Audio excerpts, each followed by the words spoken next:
এক বিএনপি নেতা বলছে, অনেক নেতারাই বলতেছে ফ্যামিলি কার্ড দিবে, এবং কি 50 কোটি ফ্যামিলি কার্ড দিবে।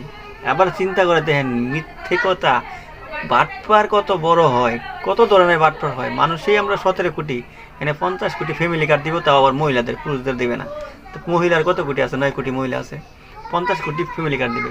মানে বাটপার কত প্রকার ও কী কী সবাই বুঝে নেন। তো বিএনপি এখন এই পরিমাণ ভয় পাইতেছে জামাতকে, মানে কি বলবো আসলে। জামাতের আমি বিশ্বাস করি, যেটা বিশ্বাস করি, চ্যালেঞ্জ, জামাত যদি সুস্থ ভোট হয়, যদি সুস্থ ভোট হয়, ঢাকা কোনো ধরনের আসন বিএনপি পাবে না, একটা আসনও পাবে না বিএনপি। এবং কি গাজীপুর, ঢাকা এবং কি গাজীপুর জেলা, এই দুইটা জেলার মধ্যে একটা আসনও বিএনপি পাবে না, সব জামাত পাবে। যদি সুস্থ ভোট হয়, কোনো এই চুরিচামারি না হয়, সুস্থ, মোটামুটি সুস্থ ভোট হইলেই সবগুলো আসন জামাত পাবে, 100% চ্যালেঞ্জ বললাম।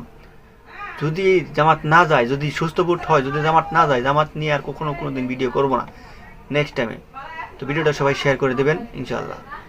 জামাত যাবে ইনশাল্লাহ, যাবেই যাবে। জামাত জিন্দাবাদ, দাঁড়িপাল্লা জিন্দাবাদ, আগামী বাংলাদেশ, ইসলামের বাংলাদেশ।